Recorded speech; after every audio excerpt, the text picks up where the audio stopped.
ಯಾದಗಿರಿ ಜಿಲ್ಲೆಯಲ್ಲಿ ಸಾರಿಗೆ ಬಸ್ ಸಂಚಾರ ಸ್ಥಗಿತವಾಗಿದೆ. ಬೆಳಗ್ಗೆಯಿಂದಲೇ ಕರ್ತವ್ಯಕ್ಕೆ ಸಾರಿಗೆ ನೌಕರರು ಗೈರಾಗ್ತಾ ಇದ್ದಾರೆ.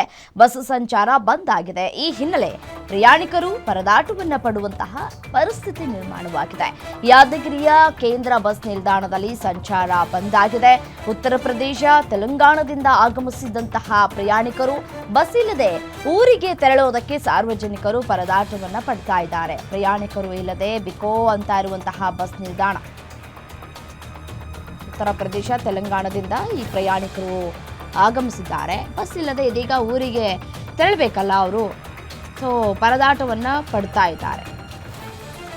ಸಾರಿಗೆ ನೌಕರರ ಮುಷ್ಕರ ಹಿನ್ನೆಲೆಯಲ್ಲಿ ನೆನೆಯಿಂದಲೂ ಕೂಡ ನೀವು ಮಾಧ್ಯಮಗಳನ್ನು ನೋಡ್ತಾ ಇದ್ರೆ ನಿಮಗೆ ಅಪ್ಡೇಟ್ಸ್ ಸಿಗ್ತಾ ಇತ್ತು ಅಂತ ಕಾಣಿಸುತ್ತೆ. ನಿನ್ನೆಯಿಂದಲೂ ಕೂಡ ನಾವು ಹೇಳ್ತಾ ಇದ್ವಿ, ನಿನ್ನೆ ರಾತ್ರಿಯಿಂದಲೇ ಆಲ್ಮೋಸ್ಟ್ ಎಲ್ಲ ಕಡೆನೂ ಕೂಡ ಬಸ್ಗಳು ಬಂದಾಗಿದ್ದಾವೆ.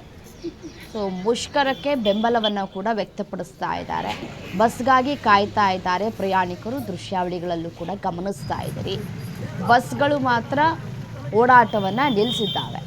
ಬಟ್ ಪ್ರಯಾಣಿಕರು ಕಾಯ್ತಾ ಇದ್ದಾರೆ. ಹೀಗೊಂದು ಹಾಗೊಂದು ಬಸ್ ಬರಬಹುದು ಅನ್ನುವಂತಹ ನಿರೀಕ್ಷೆಯನ್ನು ಇಟ್ಟುಕೊಂಡು ತಮ್ಮ ತಮ್ಮ ಭಾಗಗಳಿಗೆ ತೆರಳೋದಕ್ಕೆ ಅಂತ ಹೇಳಿ ಕಾಯ್ತಾ ಇದ್ದಾರೆ. ಬೆಳಗ್ಗಿನ ಚಿತ್ರವನ್ನು ಗಮನಿಸ್ತಾ ಇದ್ದೀರಿ.